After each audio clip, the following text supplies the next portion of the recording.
Welcome back to another episode of the Rational Football League Show. My name is Emmett Swarat, and I'm here with my co-host, Brendyn Ford.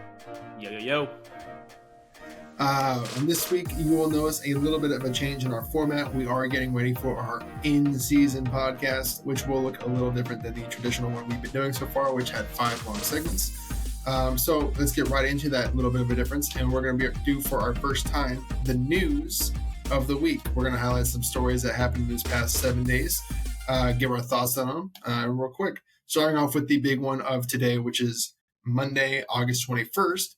Jonathan Taylor has been given permission by the Indianapolis Colts to seek a trade from the Colts. Jim Irsay does not feel that Jonathan Taylor is worth the compensation. He doesn't want to pay him, but he's expecting a high round pick back. B, what are your thoughts on this? Where does this go? Where are some options here? Yeah, I mean, I'm not really surprised this happened, given the recent drama, I guess, between Jim Irsay, JT, and JT's agent. This was kind of, I guess, foreseen. I didn't see that, relationship getting any better, and Irsay made it clear that, I'd rather trade you than pay you, so leave. So it's kind of weird because I think when I don't think I know he's a top 5, running back when he's healthy. Definitely the best talent that the Colts have right now. Given that they also have a rookie quarterback who we'll get to in a second, who will be starting. So you think you want, a superstar running back there with him to kind of help him out. But whatever, it's cool. Some names, some teams that are floating around the Twitterverse about possible landing spots for him. I saw the Dolphins, the Bills are up there, the Chiefs are up there. Even I think did I already say Washington's up there? They got brought up a few times. Yeah. So it's pretty much people just throwing out names. I think it's just this fans saying, "Oh yeah, go to my favorite team." Mm-hmm. I even saw a couple Bears out there, and Bears are not going for them, guys. We don't have the money anymore. We're not going to do that. It's funny though. But I actually think this is kind of a dark horse pick. I think the Vikings should make a play for him. Reason being, they just lost their star running back in Dalvin Cook. I think JT could be a plug and play there. Pair him up with JJ. I think the offense would be super high powered. Now, I don't know enough about how much cap space they have because JT's, of course, looking for a pretty size, deal. I would guess something around $15 to $17 million per year. So I'm not sure if they have that. I'm not sure what the Vikings would give up to get him. But I think that would be a pretty good spot for him. What do you think? Yeah. Well, I knew the relationship was dead when the whale Jim Irsay was trying to save died. And the whole comment section was people joking about how Jonathan Taylor had the whale killed, so he'll have the $20 million to pay Jonathan Taylor with. Yeah, that's when you know the relationship's dead. When you're a joke in the Twitterverse, you're done. I think the Bills make the most sense to me. I think I know the Bills don't have a whole lot of cap space, but we did tweet earlier about a couple of restructures they can make. I think it was Diggs, Dawson, Morse, and there was a fourth player I can't remember off the top of my head. They can make the restructure, which will get them $16 million this year to pay Jonathan Taylor. It's going to hurt them in the long term, but this is the kind of move that gets you to the Super Bowl this year and gives you your best chance to win. You can't stay stagnant. And the Bills, they're so deep in the roster, there really isn't a whole lot of other improvements they can make. They have a short yardage issue. They have a run game issue. It just seems like a natural pairing. But yeah, there's a lot of the options, but to me, the most sense would be the Bills. And we did talk about that in our Saving Superman video, that they need to make a dramatic swing. Moving on, Tevin Jenkins has strained both of his calves and could miss the first month of the season.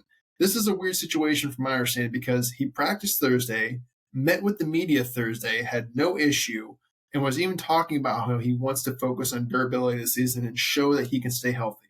Didn't play in the game, all of a sudden has strained both his calves, I assume by getting out of bed or something. B, what are your thoughts as a Bears fan?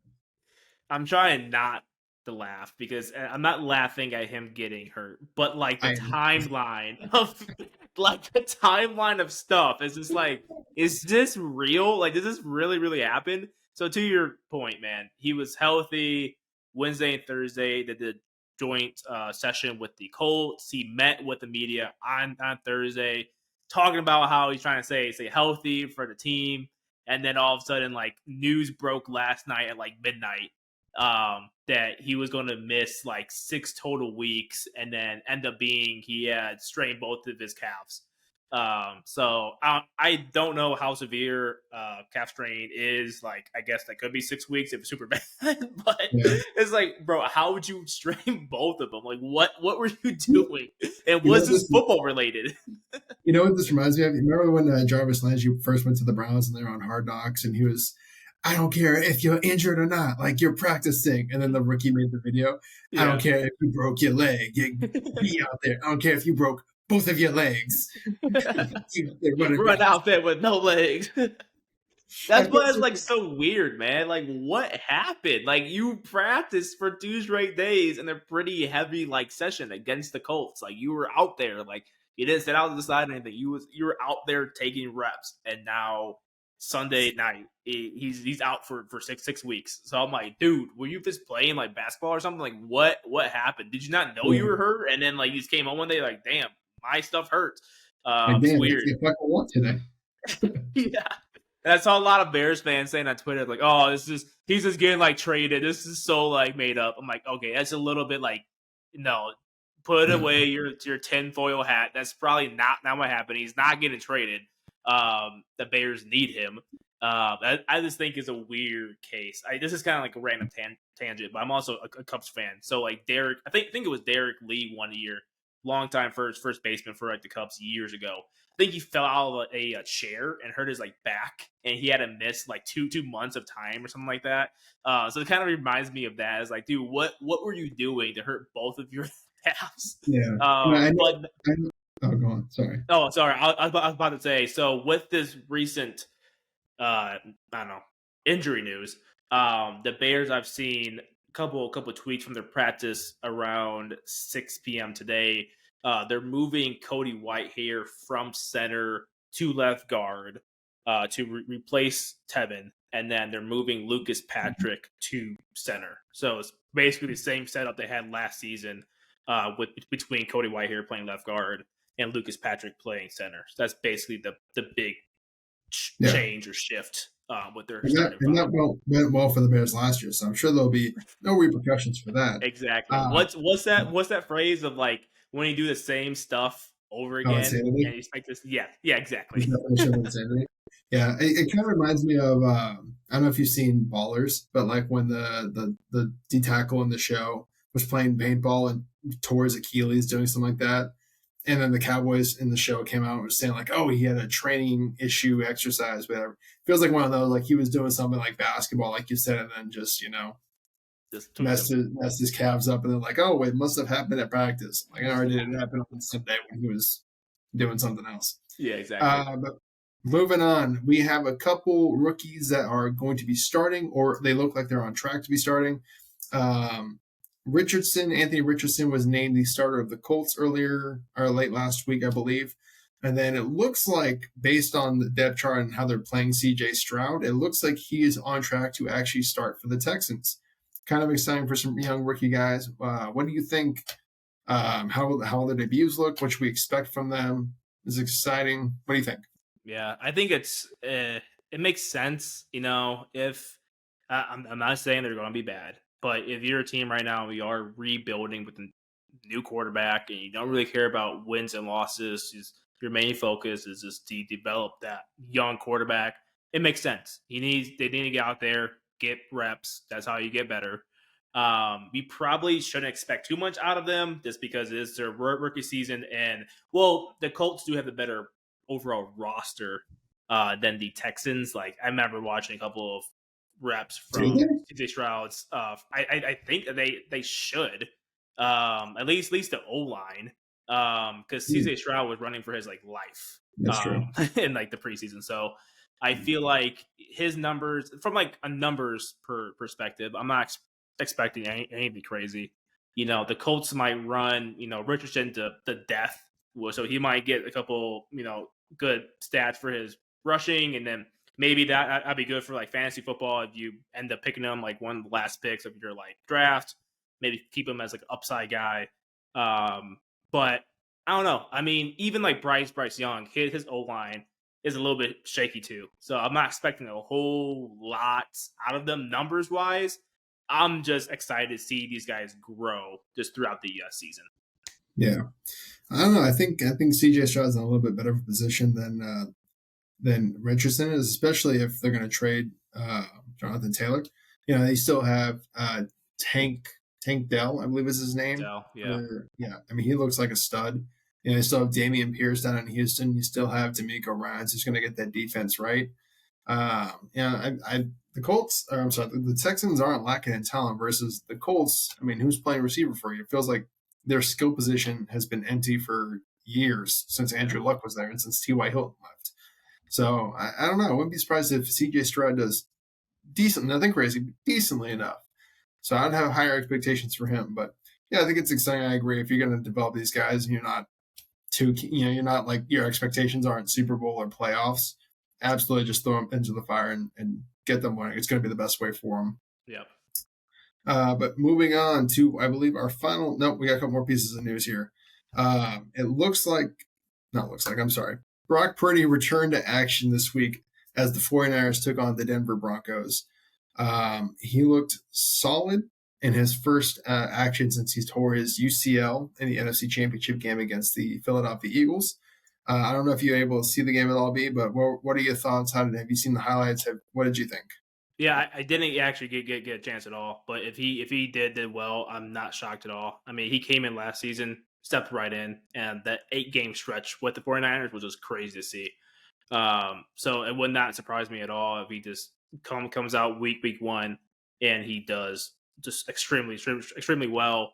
And no, I hope that this season he can just stay healthy and then show us what he can really do. But you can tell us what did you see? What did you see? What did you feel? Do you think he was comfortable out there? Oh yeah, he looked great. He looked very comfortable. The things I remember because I looked at my dad after the play happened, but you can see how he leads the offense better than like maybe Trey Lance or Sam Darnold does. It was a boot action to the left, and he had the out route, a little crosser open, but instead he knew he had time, so he took his eyes downfield a little bit more and hit the second level crosser, which was Jawan Jennings coming across the field, hit him perfectly in stride, and was the difference in between it being a 5-yard gain versus I think it was a 15-yard pickup, which keeps the chains moving. The offense just literally walked down the field and cut through the defense like butter. It was exciting to see. It was like, wow, like this is how it's supposed to be. He is back. There didn't seem to be any hiccups. He got sacked on play, even got right back up. There wasn't any like gasping and holding your breath of that wasn't supposed to happen. So it should be an exciting, fun year. They really got to get that O-line figured out to help protect him. And the running backs need to block when they're supposed to fucking block and not just fall on the goddamn ground. Yeah. But if they're able to clean that all up, which obviously I think it was like the second or third string back that was in there at the time, Christian McCaffrey would be there or Elijah Mitchell would be in there. But he looked great. He looks back, and I'm really, really excited to see what he can lead this offense to this year. Let's get us on to our last point here. The big bad man, Mr. Aaron Rodgers, is in a new friendly neighborhood in New York. He will be making his preseason debut this week for the Jets in preseason week 3. Are you excited to see him in a Jets uniform? How do you think he's going to look? Do you think he's going to play just a series, a quarter? What are your expectations for Mr. Aaron Rodgers in his Jets preseason debut? I think they got to give him at least a quarter. I'm not sure how much like one series does. Like, I mean, for him, I mean, he's been in the league forever. I think I saw something like he hasn't played in the preseason for close to like 10 years or something. I'm not sure if that's like factual or not. Maybe I think it's something like that since like 20 something, like 20. I don't know. So it's just definitely a new thing for him, which makes sense. He has a new system, new teammates. I guess not that new of a system since Hackett's there. But it makes sense. I will give him at least a quarter. Let him get out there. Let him throw to Allen, to Wilson. You know what I mean? Test out that O-line, dude. I've been watching Hard Knocks, and I think the second episode, the O-line was getting reamed because they were just like letting everyone go through, like they're just like water.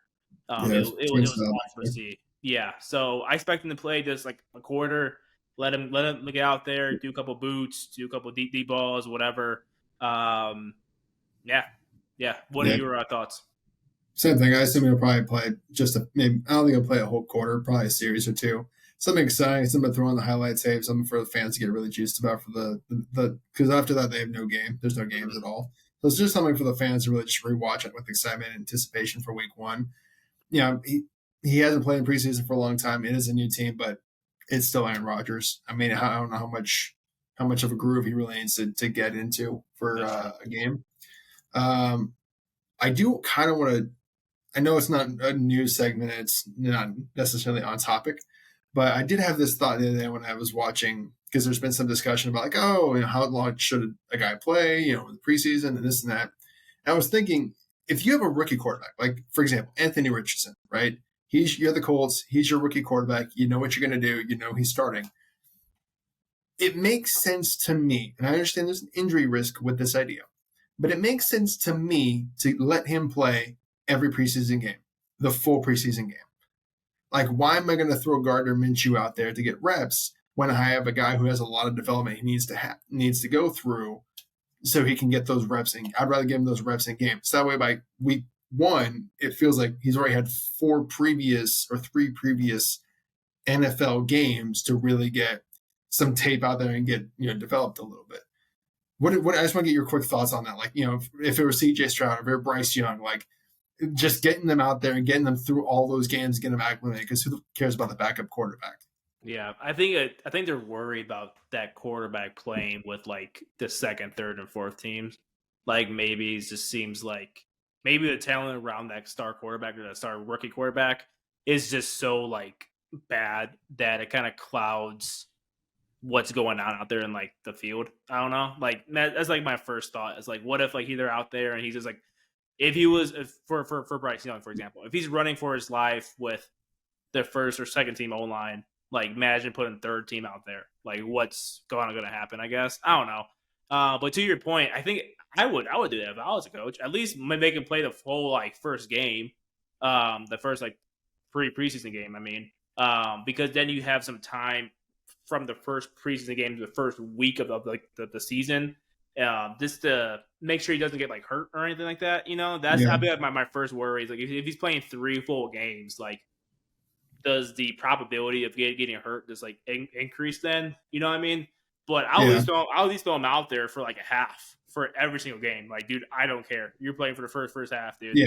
Yeah. Like I don't know. Again, maybe all full 4 games would be excessive, but yeah, maybe like all of game 1 you're playing. Game 2 you can play just the first half, and I guess game 3 still the first half. Yeah. But I mean, it just makes sense. That way, like by the time week 1 comes, it's like your 3rd or 4th NFL game versus like your first NFL game. You've already got a bunch of reps in. You've already. I mean, even if it's with lower, I hate to say competition, but not as talented players around you, the process is still the same. Are you going through your reads? Are you looking off the safety? Are you 1, 2, 3 hitch throw? Like, are you still going through what we expect you to go through? Are you still seeing the things?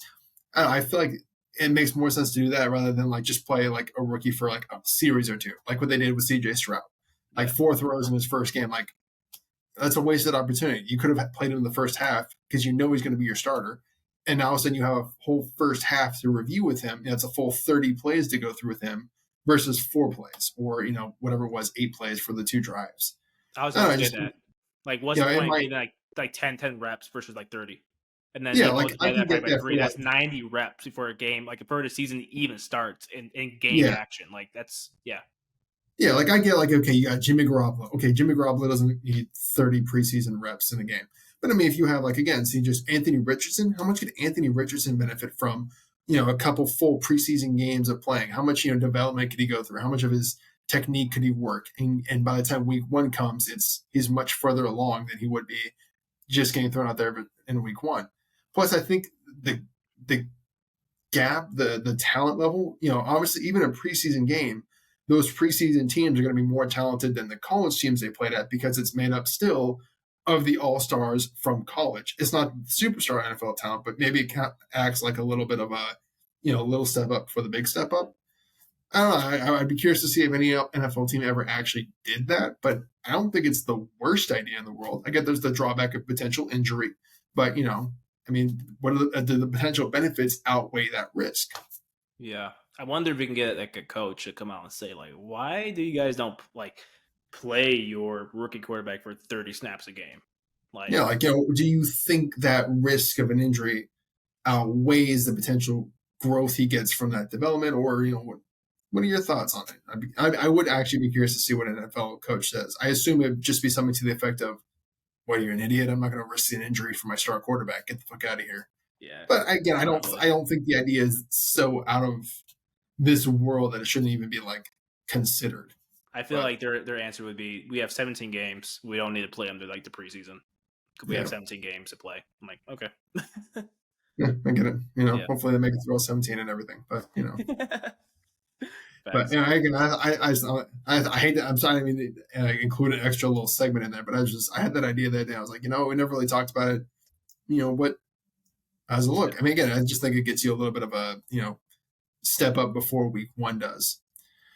But okay, let's get into our first segment of the week. There was a poll put out to see who the top 25 colleges would be.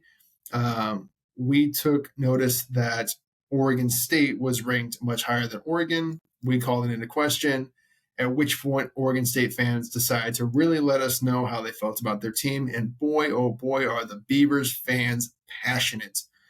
So it leads us into our first segment in discussion.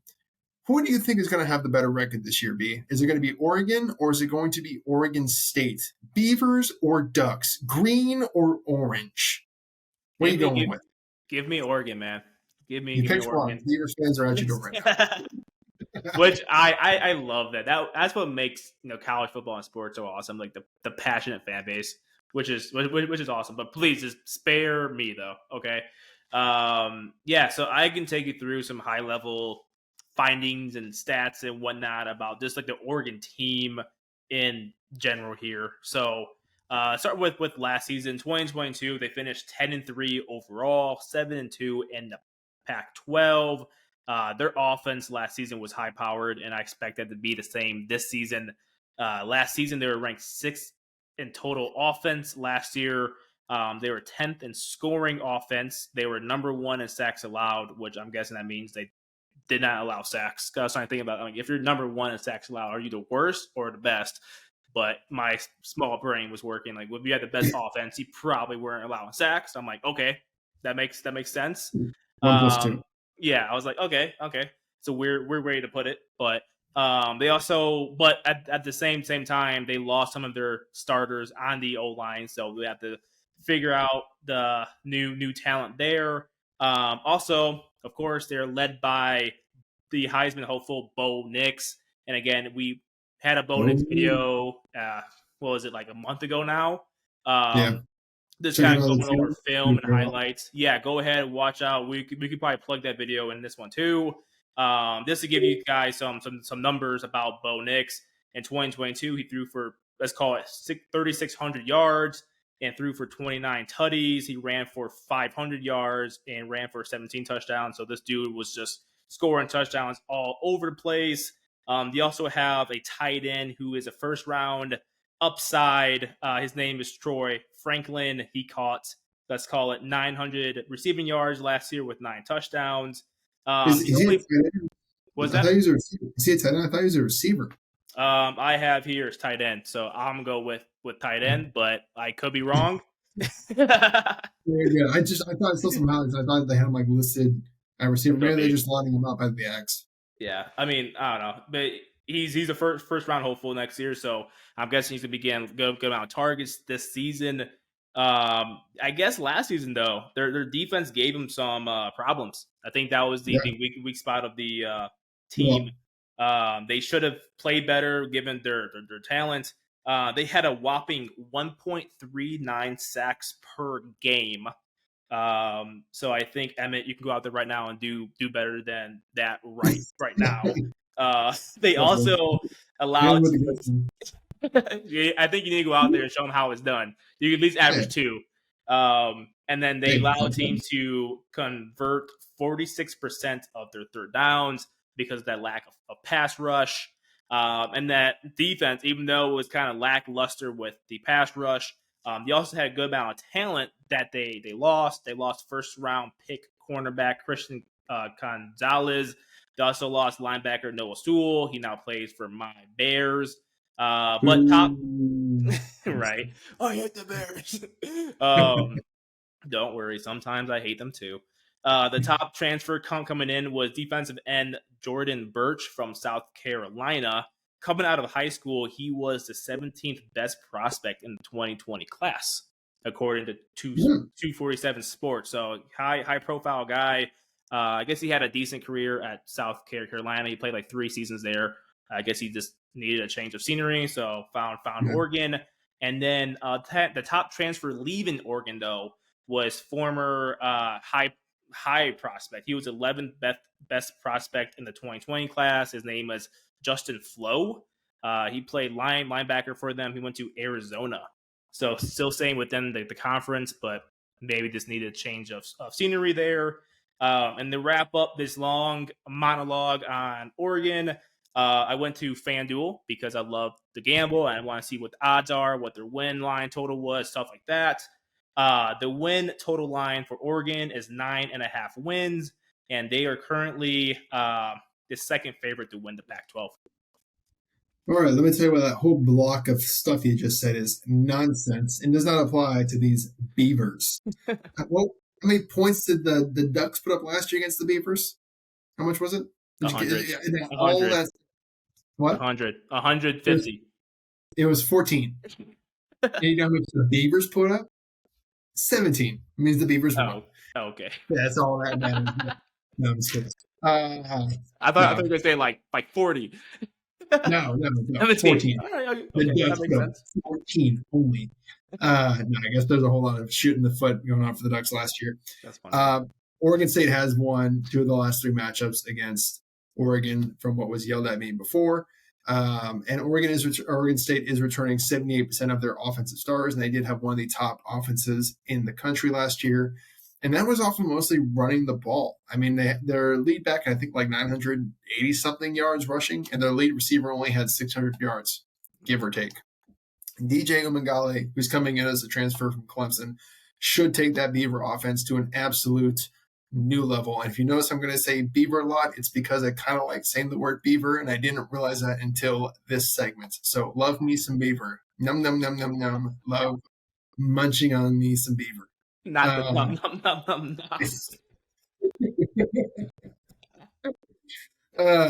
But Oregon State, also, if we're just looking at season matchups and if we're taking it like, how's the record going to play out?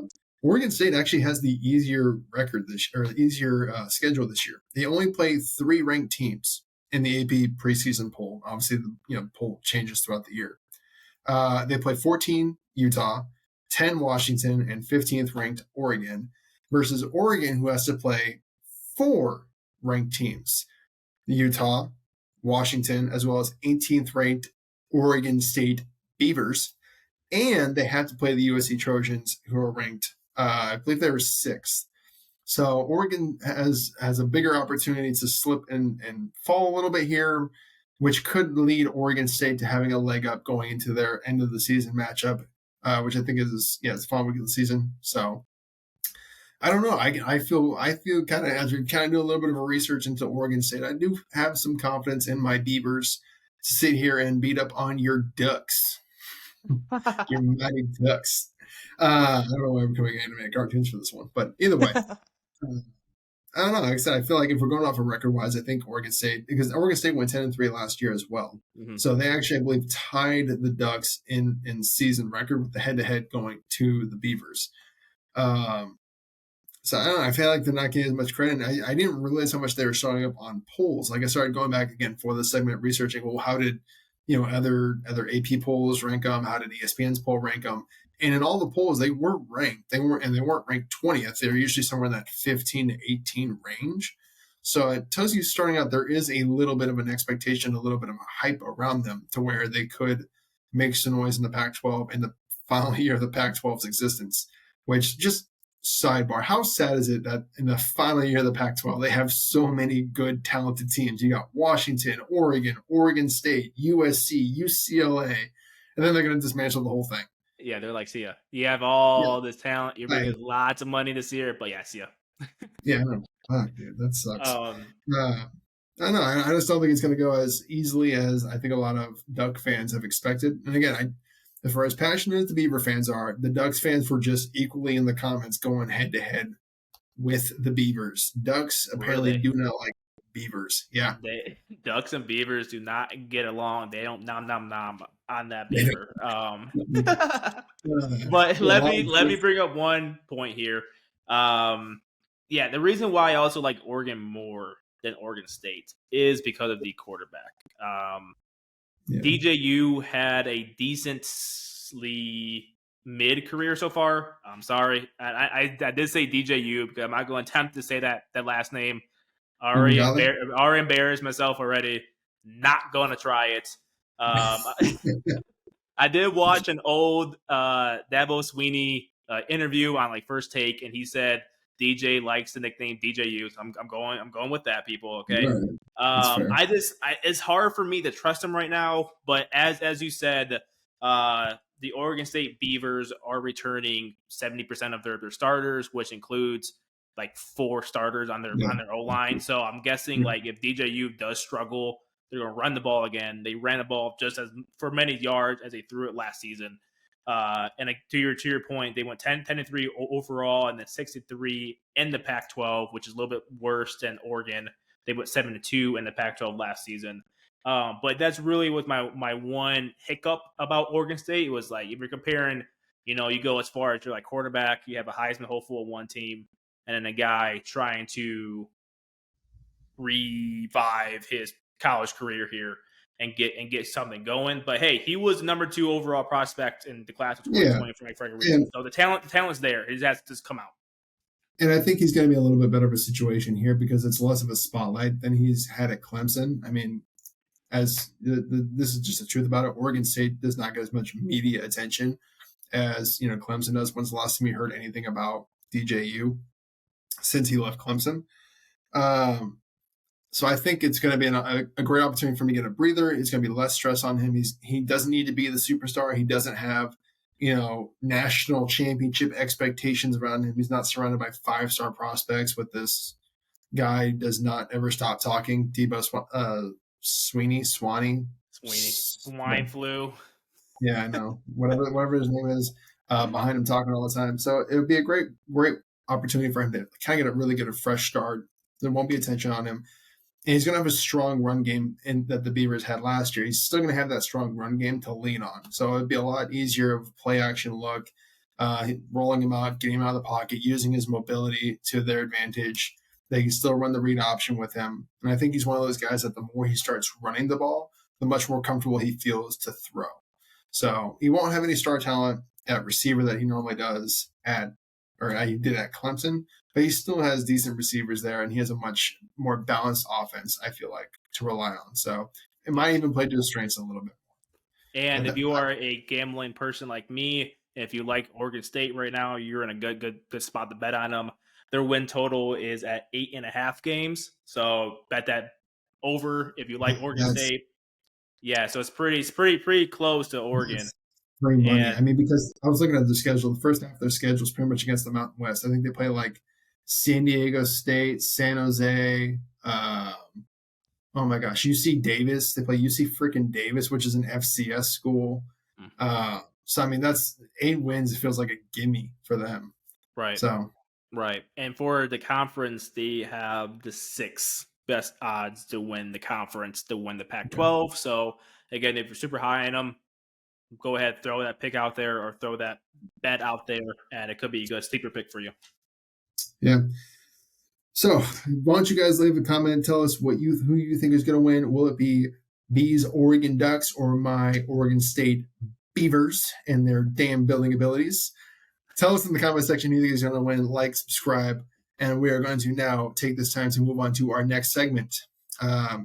So Trey Lance got an opportunity again to the preseason game last week against the Broncos. He was third in the rotation, it went Brock Purdy to Sam Darnold to Trey Lance.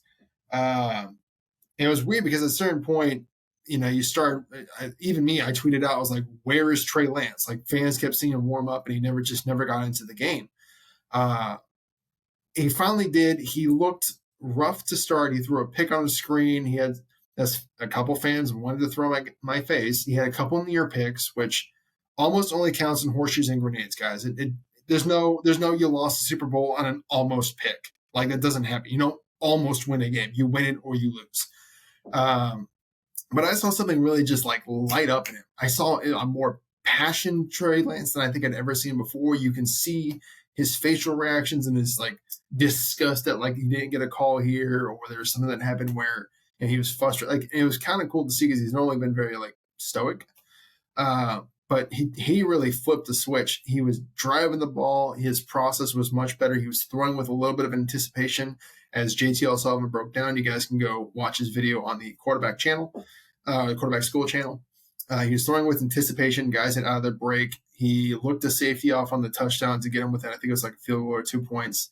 He looked the safety off before he hit Cameron Latu for a touchdown. He looked so much better. It doesn't seem like he necessarily has a future in San Francisco. So if he were to be traded, B, why don't you tell me where you think he's going to be? And while B's getting that thought in his head, why don't you, viewer, leave a comment in the comment section. Tell us where you think Trey Lance should be traded and where he'd succeed at. But B, I'm going to turn it over to you first since you can't comment right now. Where do you see Trey Lance going? Where do you see this whole situation playing out at? Yeah, so first off, I don't think the Niners should trade him yet.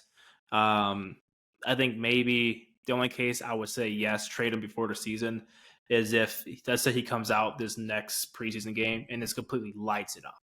Well, in that case, it might want him to be the second string. But let's say, for example, they wait to get his demand super high, right?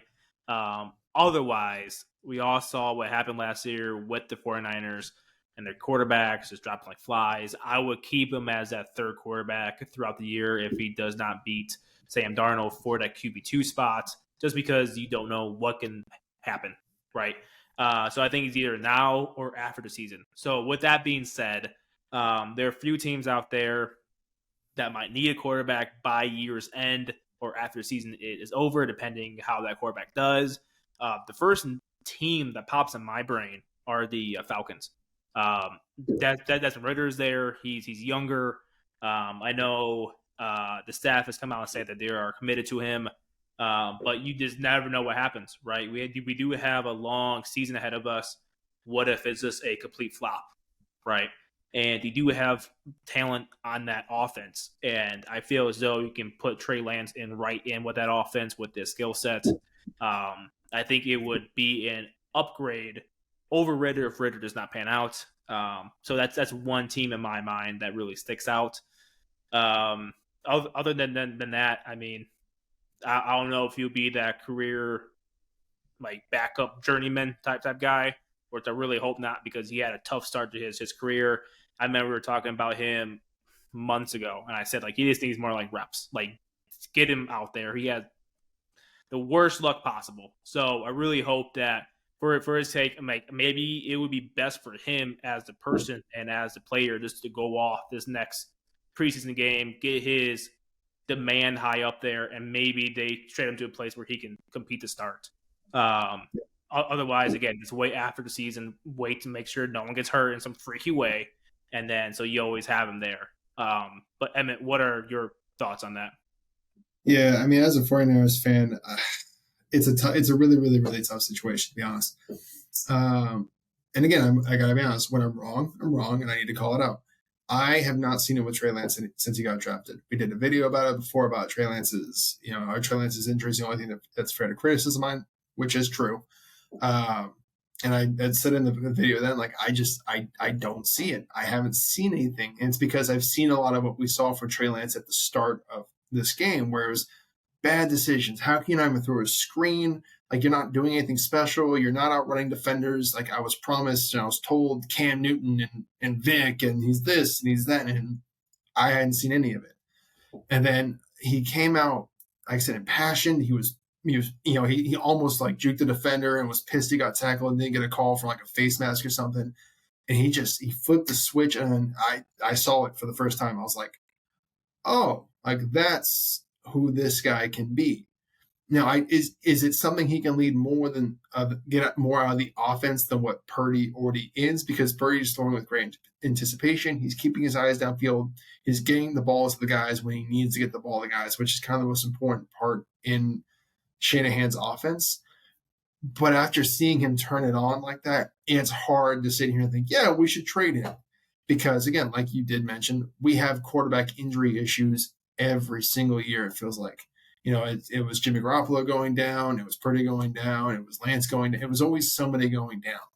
So the thought of like getting rid of anyone that has such a high ceiling at all seems like a very poor decision.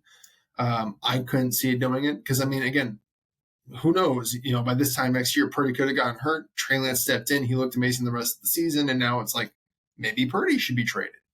But I mean, again, I was wrong about Trey Lance. He showed me something I had not seen at any point in any of the time I'd watched him.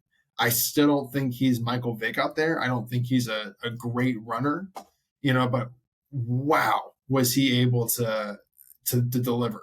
Again, and maybe now it's just hindsight, kind of like sitting in that nostalgia with the performance. But yeah, I mean, he looked unstoppable at times. Again, and even in that, you can still see the growth. I think there's a 2-point conversion where even again, JT O'Sullivan did a great job of breaking down Trey Lance's film, where he was rolling out to his left, and instead of looking at number 3, if he had just started looking at number 2, he could have hit the front pylon and gotten it for the 2-point conversion. But instead, he saw it late, hit it late, went out of bounds, almost a pick. But I mean, yeah, it's a tough situation to sit here and at any point right now think, wow, we should trade Trey Lance. Like I just couldn't. If it did happen, I think maybe it kind of depends. There's going to be a few quarterback needy teams depending on how things play out. You could say the Packers because who knows with Jordan Love. You can say the Washington Commanders because of Sam Howell. Who knows? But every team right now says they're committed to their quarterback until come Thanksgiving, and all of a sudden your record's 3-6 or 3-7, and you're like, oh, maybe we're not too committed to Desmond Ridder or Sam Howell anymore. So I think that kind of situation is always fluid. But those would probably be the teams I would expect to trade for him, or Atlanta, like you said.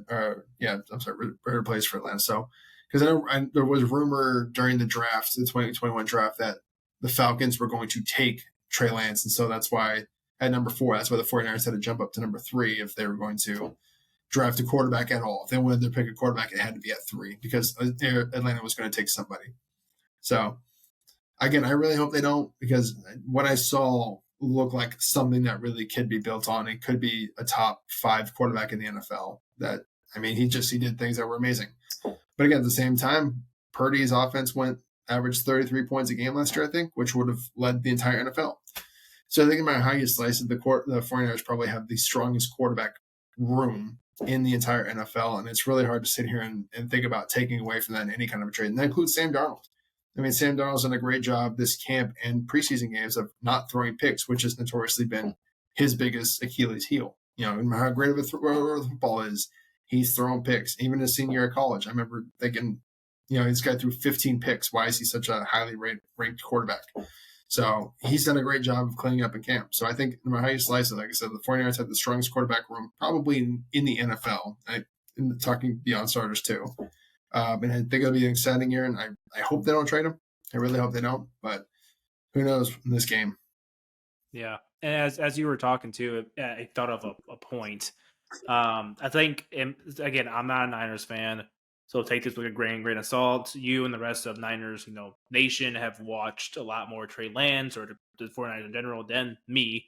But if we use this past preseason game as like a sample for who Trey Lance is, I think the one knock on him is like sometimes there's no like happy medium. Like either sometimes one extreme where he's doing really poor, and then the other extreme is like he's doing really, really well. Like you, to your point, you said at the beginning of the game he looked rough, and at some points he looked like unstoppable, right?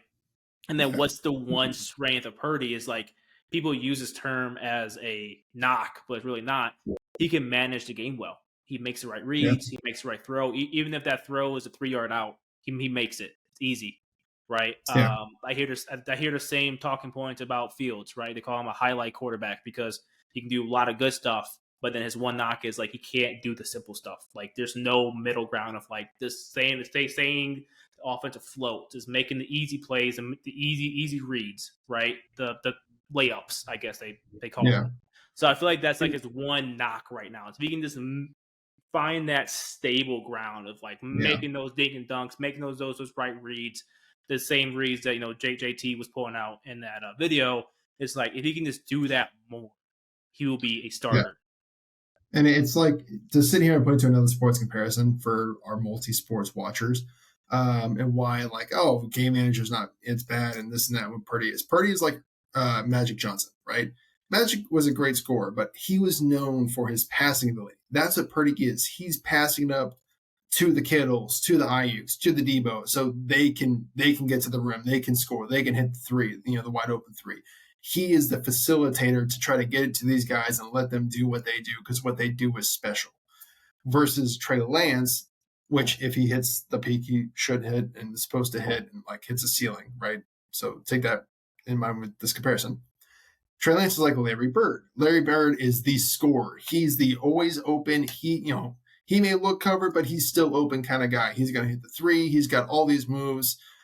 He's under the rim. He can prolific score. He can go from anywhere. That's the difference. It's like, well, what does this offense need? Does it need the Magic Johnson that's just throwing the ball behind his back as he's attacking the rim, and Shaq comes in behind him with the dunk? Obviously not Shaq, but Kareem Abdul-Jabbar comes in with the dunk or the skyhook. Or do we need Larry Bird, who's just uncoverable out there? Like, fuck it, give it to Larry, let him ISO. What do we do? What do we need? And I think it's a matter of, I don't think there's a bad option there. I think, obviously you need to go with Purdy right now because we need that facilitator, and that aspect of Lance's game just isn't there yet. But now we've seen what Lance can be. It's kind of like, do we really want to get rid of that? Like, who knows? Again, we can't project the future, but who knows? Maybe after this year, if Purdy does get hurt and Lance steps in and does great, maybe he's improved that part, and Purdy's the one we're talking about getting traded. Again, I really hope for no one's injury. I hope for none of that, but it's such a wild season, so it's hard to sit here and look at it like that. I've also seen some suggestion of like having a Lance package, kind of like, hey, it's 2 minute or something, like, hey, we're near the goal line, bring Lance in. Hey, it's 3rd and 15, bring Lance in. Yeah. So, and I know they did that with him his rookie year with Garoppolo. So it's still a fun idea that they could still try to use a little bit of a 2-quarterback system. I would be excited to watch that, but it'd be up to Kyle Shanahan to really manage that well. So either way, I think it's an exciting development for the 49ers because there was a moment, I think it was either right after that pick he threw on the screen or this one where it was just a boneheaded. It was so bad. Like, again, to quote JT O'Sullivan here, it was so bad the defender missed it because he jumped it so quickly. Where I was sitting and thinking, I was like, this is it. Like, this is so gut wrenching to see, but this is it for Trey Lance. He might get cut. Not even Trey. He might not even make this roster. And then he just went back out there, flipped on. I was like, wow, who is this guy? So, I mean, it was just amazing to see that kind of that 180. So. Yeah, I wanted to bring up an off-the-wall question to you as we're talking. I was thinking of more possible landing spots for him if he does get traded. And I feel like this team might shock you, but they do have a quarterback that's, I believe, on his last year of his contract, and they're one of those teams that's in like the middle ground. Like they're not bad enough to get a top 5 pick. They might not be able to trade someone to get that new quarterback. So with that being said, I think a quarterback that could go, or a team that could trade for Trey Lance to kind of develop him even further and maybe be that next franchise guy. What are your thoughts on the Vikings? It would take a lot. I'm not saying I completely believe in it, but I'm trying to think through possible scenarios. Like, what if the Vikings are just that 8-9 win team? Can't get the top 5 pick unless they trade into it to get that new quarterback, because at some point they had to move on from Kirk Cousins. I know he's still relatively young. I think he's 34, 35. So maybe he has a few seasons left, maybe more. Maybe he's planning on playing till he's 40, but the Vikings aren't planning on keeping him till he's 40. So I was just trying to think of a possible team that needs to get that new quarterback, at least thinking about it and maybe prepping for it. And I don't know. Yeah, I know. There's one team that would, or one fan, one Twitter user that'd be really excited about that. There's a guy on Twitter his avatar is Trey Lance in a Vikings graphic, and Really? I mean Trey Okay. Lance is from Minnesota, I believe, originally, and then he went to North Dakota State, so it would be kind of a return to home for him. I don't think that'd be an awful thing for him. I'm not sure if the 49ers would feel comfortable if Trey Lance continues to grow as he did in this past game. Feel comfortable trading him to a team within the NFC. I'm sure they would probably want to move him to the AFC, so that way they don't have to run the risk of, if he does hit his peak or his ceiling, of having to face him in the playoffs. So it would probably cost the Vikings more, but I don't know. Again, it really depends. I mean, even the thought of trading him, like his trade value is so. What is it? Is it a 7th-round pick? Is it nothing? Is he not even worth trading for? Is it a second? Because, hey, we saw what he could be, and what he could be a top 10 quarterback, and that's what. So, I mean, it's even hard to sit here and gauge what his trade value is. Another team might say, like the Vikings might say, hey, a 4th is in the middle. Let's spend that. And the Vikings or the 49ers argument would be, you guys saw what he's capable of. That looks like top quarterback in the league potential. So we're going to need more than a 4th. I just don't think any trade could materialize right now, because I don't think they would ever come to an agreement on what the value of Trey Lance is right now. Yeah. That's why I really hope he comes out this last preseason game and just lights it up. 1 for him, and 2 for, like, I don't know, if he does that, and if you're Lynch and you're getting phone calls and you got this guy whose ceiling is super high, but his value is also the highest it has been in the past couple of years, because people have finally seen what he can do. Do you make that call now and trade him, or do you hold on to him? I seriously doubt they would trade him, because again, they do need the quarterback depth. But here's kind of what raises my question that started kind of our segments off with is, if he needs the reps, he needs the reps. He's quarterback 2 at best right now. Like, he's not going to be quarterback 1 no matter what. Why not just let him play the whole fucking game? Like, what Darnold is. Darnold is a 4-year vet in the NFL. You've seen him play a shit ton of games. He's played whatever it was, 30, 40, 50 games. You know what he is. Why not give that entire game to Lance and let him develop? Let him start off rough, let him hit his peak, let him continue to hit his peak, and we see where he is and what he does, and where we go from here. Like, why not just let him get all of those reps? Yeah, I feel like in that case, it's a little bit different than like the rookie quarterback stuff, because if Darnold is their number 2 right now, they probably want him to get some snaps. Like to your point, he is a vet. You don't need to see a whole lot of them, but at least like a few series, just to make sure he's not too rusty. Let's say if, like, again, I don't want this to happen. What if Purdy week 1 gets hurt, right? And all preseason, Darnold only took like 20 snaps. Like, he's going to be like rusty going into that spot. But to your point, I mean, why not just play Lance for the entire half, like the entire second half, if he is the number 3, right? You can split time, split reps with Purdy and Darnold in the first half, and then let Lance get the entire second half. Yeah. Well, I'm not so sure it's so clean cut that Sam Darnold is the number 2 right now. I mean, there's been reports either way, but decent of them seem to say that, Darnold has not looked like he has a full grasp of the playbook. So, Lance has had that advantage to look better. And he's looked really good. Lance has looked really good in practice, from my understanding as well. So again, I don't think it's as clear cut as Sam Darnold is the number 2 right now. I know there's a couple of reporters that are saying that. But again, after what we just saw from Lance in this game last week, whatever it is, I think, it's a matter of, I don't know. Again, you know what Darnold is. I'm not shitting on Darnold for this. I mean, but you know what it is. You've seen a lot of Sam Darnold. There's a lot of tape out there. There's not a lot of tape on Trey Lance. He hasn't thrown a lot of passes in a game. So why not just give him that opportunity to get the full reps? If he goes in and he bombs, cool. He's quarterback 3, Sam Darnold's quarterback 2. If he goes in and lights it up, cool. Pull him out in the third quarter, let Sam Darnold get the 4th, or let Braylon Allen get the 4th, and call it a day. So I think it can be a little bit of a wishy-washy kind of a thing, and I'm sure you still want to get Purdy some reps, so maybe Purdy plays the first quarter, Lance plays the second and third. If Lance bombs, he plays the rest of it. If he looks great, Darnold gets the fourth. Mm-hmm. It could be a kind of give and take like that too. So yeah. I hope the Niners just like kill teams this season just so we can get Lance out there in actual game action. Do some mop up time, even if he is like the third. This probably would never happen. It's not the way football really works. But let's say he loses the battle for the QB2, right, to like Darnold. I would still play Lance in mop up time, just because he has to get those like reps. I want to throw a Darnold out there because you know what he is. I mean, he doesn't need to get ready for anything. Again, unless like Purdy goes down or whatnot. But yeah, to your point, the battle's not over yet. I mean, who knows? I guess maybe this last preseason game will kind of tell us. Maybe I'm guessing they're gonna make their choice soon on who the quarterback is, or maybe it's one of those things that they go back and forth on throughout the season. Yeah, I was gonna say it's not anything that's gonna play out on game day, so it could flip flop 1,000 times during the season.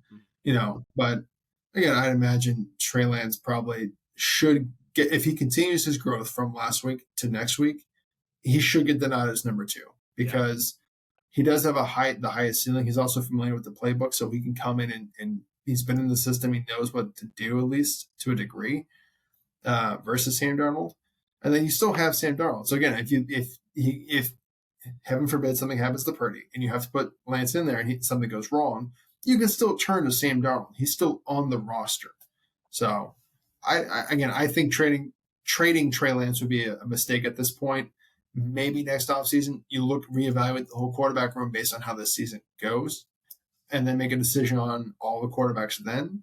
But I don't think anyone's locked up that entire room so much to where it's like it makes sense to just trade anybody. Yeah, agreed. So, but that does wrap up our episode this week.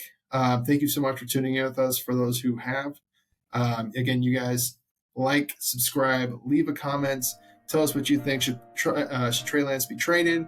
Who do you think is going to win between Oregon State and Oregon? Does it make sense to play your rookie quarterback throughout the entire preseason? But in the meantime, check us out on YouTube, TikTok, Instagram, Twitter, and Spotify. Until next time, it's been Emmett. It's been B. You guys have a great week.